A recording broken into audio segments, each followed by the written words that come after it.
Alright guys, we're going to jump right into this video because it's going to be a quick one. First off, I'll cover Scrap Davis here. Obviously, he's an unreleased character from the Kenner Evil Raiders line. If you've been a fan of Jurassic for a while now, then you probably know who he is. If not, here's a shot of a recent prototype copy that sold on eBay for like several thousands of dollars, which seems a bit ridiculous, but whatever. Anyway, I've been wanting to make one in Mattel scale for some time, so I sat down the other day with my bin of scrap parts and started to kit bash him together. I didn't film the building process mainly because it is very time consuming, and also it would be extremely difficult for you to track down every single little thing that I used on him, and there's a very small audience for this type of stuff, so I'll just cover the basic parts that I used. And if you're wanting to do this, you can at least have a starting point and then track down your own add-ons and gear and that kind of stuff. So the waist and the legs are Legacy Collection Muldoon, and the upper torso and left sleeve are from Legacy Grant. The bare arm is from one of the Million Owen figures I have, and the head is from Marauder Task Force figures. I sculpted the hat using Army Painter's green stuff epoxy putty, which is just like Milliput. And the prosthetic robo arm thing that he's got is from a Star Wars droid, I think, and it's got a clamp hand on it so he can actually hold like a knife or the crossbow.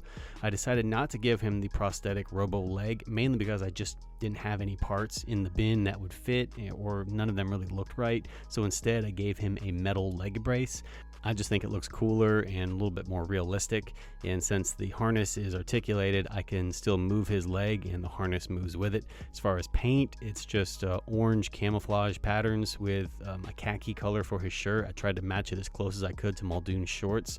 So I put the orange pattern on the shorts, and then I did the orange painting on Grant's torso and arm, and then masked it off with silly putty, and then painted the khaki over that, and then I sealed everything with some matte varnish and then super glue. Everything got a coat of super glue, that way I can move it around and none of the paint rubs off.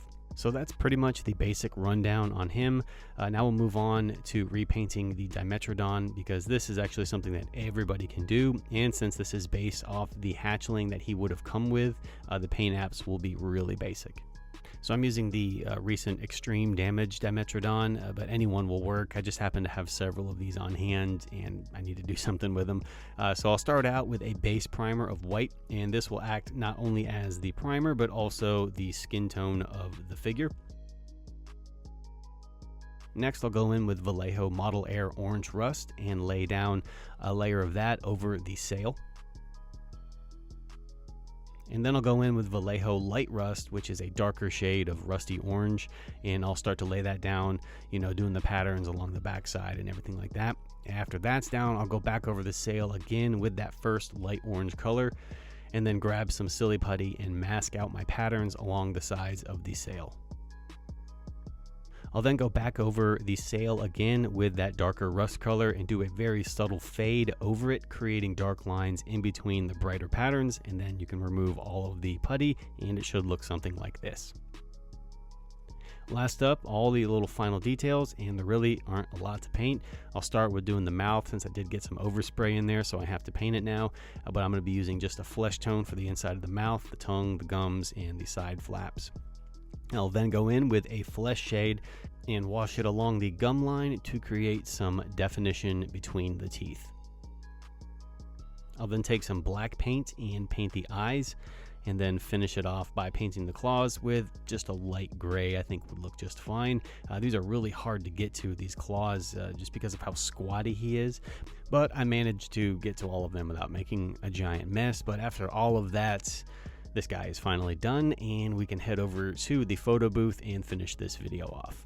So as always, I hope you guys enjoyed this video and it's helped those of you out who requested it. If you give either one of these a shot, tag me over on the gram at Jurassic Park Compound and use the hashtag #RetroRepaints so I can share it in my story.